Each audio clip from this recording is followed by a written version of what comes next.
Hey, what's up, everybody? Video 44 coming at you with another video. All right, so we got the Clippers again at 6:30 p.m. Pacific, 9:30 Eastern. Sunday. So of course we're wearing our white uniforms. They're gonna wear their navies tonight, and clean game in that regard. But unfortunately, the injury report is not quite as clean. So we will get into that right now. But the Lakers are coming off of a victory against the Clippers. We won by 4. As I pointed out, Kawhi Leonard missed 4 free throws. I just really believe in the idea that shooting the free throw well does determine outcomes a lot of the time. You can rebound the ball well, get in the fast break, do all types of stuff, but if you miss enough free throws, you're in a close game. And the Lakers experienced that, I believe it was against the Timberwolves, where we missed like 14 threes or something like that as a unit. We did win the game, but it's not something I expect to see very often. So, yeah. That is noteworthy. Yet again, we learned that lesson. So the Lakers now face the Clippers again, same building, and the injury report's a little different because we got banged up some, and to a point they did as well. Derrick Jones Jr. is out with a groin. Seth Lundy, of whom I didn't even know was with this team, is also considered potentially out. He's a game time decision, and Norman Powell may play tonight. Game time decision, which really changes things. Last time we saw Norman Powell, he scored over 40 points. So, yeah, this is one of those situations where your Lakers, however, are taking on a lot of punishment. Maxi Kleber, of course, is still out, but is expected to return at the end of the season. That's kind of what we thought anyway, but the word is he's reacting well to the treatment that he's taking on here. Rui Hachimura is still out. He's expected to miss about 3 games here. They will reevaluate him. Rumor has it he may be out as much as a month. But at the same time, we do expect that Rui Hachimura will nurse his injury and then come back when it makes sense to do so, just like everybody else, man. We just got to be without him. LeBron James, game time decision. Luka Doncic, game time decision. Jordan Goodwin, game time decision. And Austin Reeves, game time decision. Good news on Austin Reeves, though. His injury is not serious. So as we see here, the chances of him playing may be decent. I wouldn't mind if the Lakers rest a few people. Whoever's worse off should obviously not play. But those who are not worse off, it might be in your best interest to keep playing because your Los Angeles Lakers are officially in 3rd place with the Memphis Grizzlies losing last night. And it's rather remarkable how much went right for us. Golden State lost. And, of course, they're clawing up behind the Clippers at 32-28. And the Clippers are 32-27. So, yeah, just paying attention to what's going on in the Western Conference. The West have been losing some games, and it's really vaulted us up into the 3rd spot since we last played. So the Lakers are 37-21, and there's 1 full game behind the Denver Nuggets at 39-21, with the Memphis Grizzlies slightly behind us at 38-22, which technically is tied. So we're tied for 3rd place, 4th place, but yeah. We're dealing with injuries, so it's one of those situations where it may be in our best interest to sit a lot of people tonight and just tank the basketball game. So this is one of those strange conundrums for the Lakers where it's like you're rising up the standing, people are losing around you. What do? You know what I mean? You're taking on some injuries. Obviously, you want to keep winning. You're on a nice little winning streak here. Actually, it's a pretty substantial one. I think it's like a 5 or 6 game winning streak we're on right now. What do? Do you play people and try to be competitive and win this season series against the LA Clippers, of whom are in the 6th spot? Or do you rest some guys because you're on a nice little homestand right now where you play the next 4 games in Los Angeles before going out next Saturday playing the Boston Celtics in Boston? That's when things really get really tricky for us. A lot of games clustered in together. You're on the road. You're playing some really good teams. This might be the best opportunity for the Lakers to buy themselves some rest and kind of prepare for the ridiculousness in the schedule that's ahead over the next 15 games or so. So that's when it becomes a situation where it's like, do you believe that if you lose this game, you won't be able to regain your standing situation? Are you certain that with everybody hobbled, if you play this game without resting people, that you will win it anyway, based on the fact that most of these players are kind of playing hurt? And then from there, what a wasted opportunity. You could have gotten rest.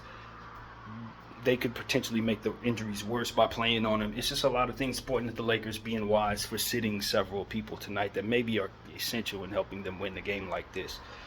The Clippers need this game, obviously. but they're not playing well as a team. I think a lot of that had to do with Norman Powell's absence. With Derrick Jones Jr. missing now, I don't know that that's not a little too much turnover for the Clippers, given the fact that they're working new players in as well. Bogdanovich, Ben Simmons. They've moved on from Terrence Mann. It's just a lot of change in the Clippers situation, and given that is the case,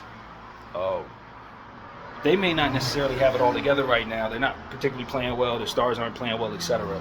So can you get away with sitting some people? And who you choose to sit will determine how competitive you could potentially be. So this is one of those situations tonight. We got demolished by Zubac in the last game. We know we don't have an answer for him. He's in a great rhythm right now. He only missed 2 shots out of 15. He's probably going to be big tonight again.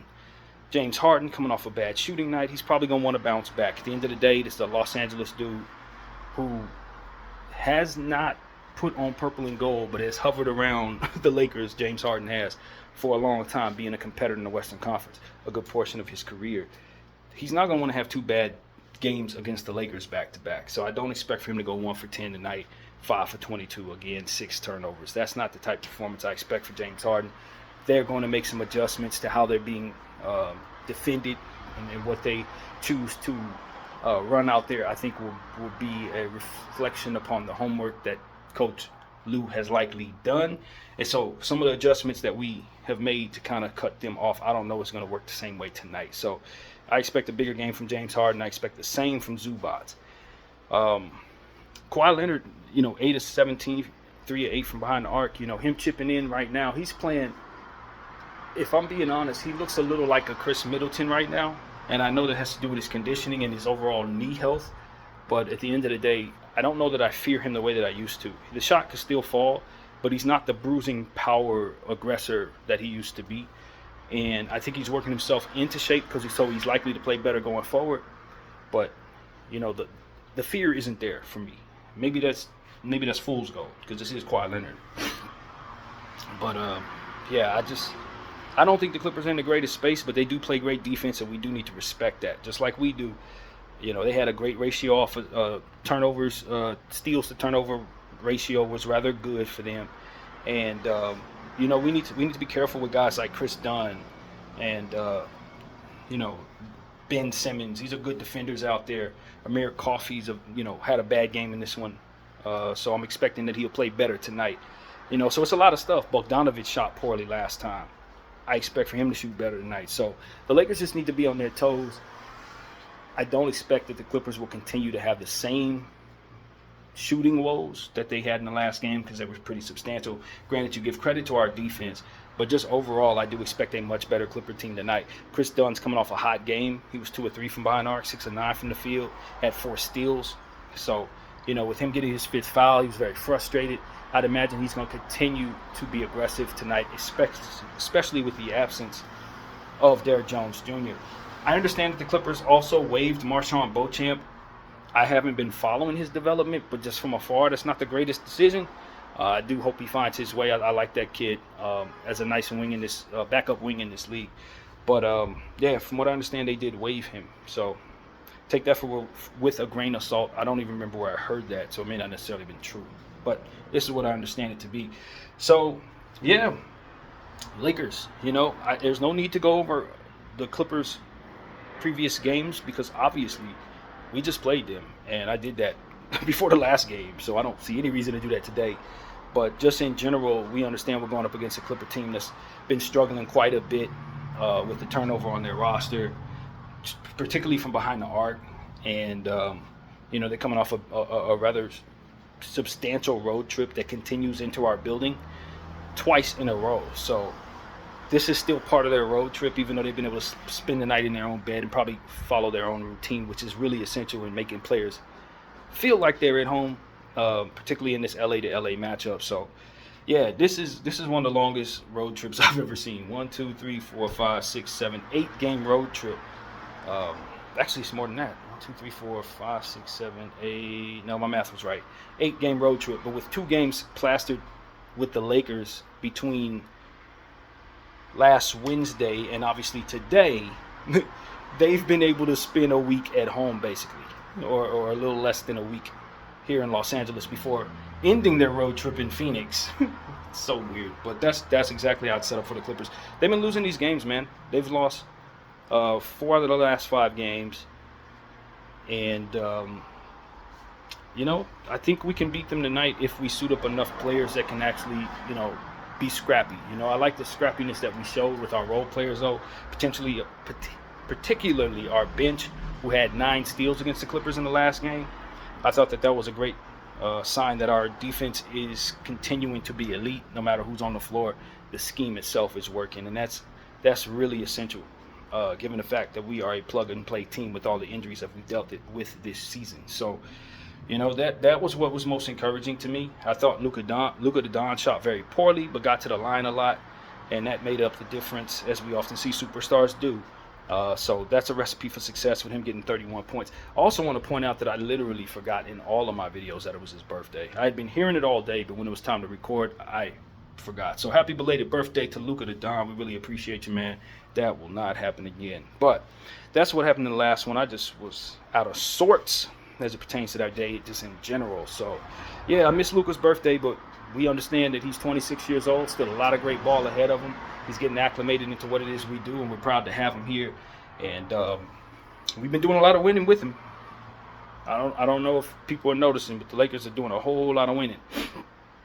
Even through the injuries and stuff like that, we're finding ways to squeeze out tough basketball games. You know what I mean? We haven't been blowing people out, but we've been making it ugly. We've been playing defense. We've been rebounding the ball, and we're clawing our way through. We're clawing our way through. So I'd imagine tonight's going to have a similar effect, given the fact that both of these teams are 2 defensive teams. We want to take care of the basketball. We don't want to give up as many steals, turnovers / steals in this one as we did in the last one. So let's try to address that first and foremost. We also need to rebound the ball again. A recipe for beating the Clippers is crashing the glass and overcoming them there. And we didn't win the battles of the boards there. I thought we had, but we did not. 44-39. They had 15 offensive rebounds to our 10. So we need to rebound the ball better. I guess that aligns even more so than I thought.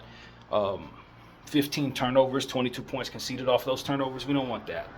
And I'll tell you something else that we've been doing a little more than I'd like for us to do, and that is fouling. We had 14 fouls in this last one. That's not so bad, but against the Minnesota Timberwolves, we had over 20, I believe it was. Let's cut down on the fouling. And we had 18 fouls, but that's too much for us, man. It's way too much fouling. I want the Los Angeles Lakers to try to clean that up some.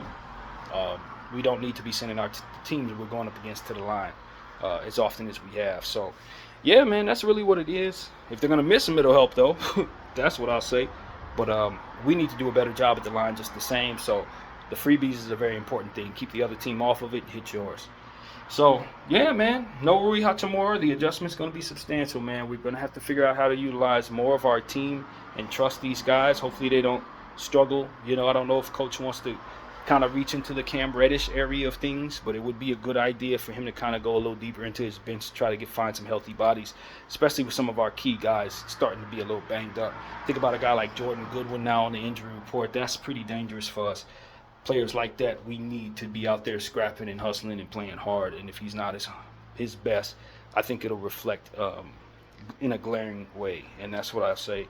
LeBron James, how's he doing with his side? I think they're trying to downplay a little bit of what James felt at the end of that game last, but we understand that he had a very tough time with whatever that collision did to his side area, rib area. So I've been thinking about that. I think it would be a great idea to sit LeBron James tonight, just for the sake of health and having nothing to do with what is necessary with the standings, just looking at LeBron in a nutshell and saying, he needs to be rested. That's kind of what I'm thinking there. He probably needs to be rested for this one. So, yeah, man, I don't know which way the Lakers are going to go. That's the thing about it. This is a tough situation. Do you rest people when you have this much going on in the standings? So much is going right. Do you see that as a way to just kind of buy yourself a little bit, given the fact that things are happening around you? Maybe you concede this as a loss and then just kind of see the benefit from all of that being the case. So I don't know how the Lakers look at this, but one thing's for sure, you got 6 people on your injury report. And we went into what was it, 2 games ago, fully healthy, with the exception of Maxi Kleber. Like, this is a problem. Our injury situation is legitimately something that we need to address. And so, with Rui out for a week, who else can we afford to rest and still be competitive tonight? That's the question. So, yeah, man, I don't know. I don't think the Lakers have been playing great ball over the past, since the Denver game. I don't think we've really played that great. The Dallas game was ugly. The Clipper game was ugly. Minnesota game was ugly, but we found a way to win. But we're losing guys. More and more guys are falling off as we continue to play these tough games. As I've been saying for 3 games, I just don't know how sustainable this is. We're putt-putting, so to speak, you know what I mean? Running on fumes. You're just running out of healthy bodies, and those healthy bodies are essential to what you do. And you're not very talented behind your bench, nor does your coach want to utilize these people because of it. So I'm worried about health far more than I am about anything else. If we start running these people into the ground based on that dynamic, and they start re-aggravating injuries and stuff like that, now we find ourselves really in a space where come mid-March, early April, we're tumbling down standings. So these days matter a lot in the decision making the Lakers have in regards to how they manage these next 2 or 3 weeks may determine how far we actually can go in the playoffs. So, let's keep people healthy to the best of our ability. Let's rest people, be patient, take whatever comes with that as you try to do your best to just utilize who you can and scrap. That's really what it is, man. It's the Clippers, so we're coming in with pride. We do want to win this game for a million reasons, including just beating the Clippers in general. They've had our number for the past couple years, so we got every incentive to play hard no matter who's running tonight, and I expect them to do that very thing. I really do. So that's pretty much what I got to say, man. It's an easy one for me. No numbers to call out, nothing to really, look back upon or try to reflect upon. The Clippers are the team we just saw. When we see them again, it'll likely be ugly. We'll do what we can with whoever's suiting up, and we'll be rooting the team on, and we're very proud of what they've accomplished thus far.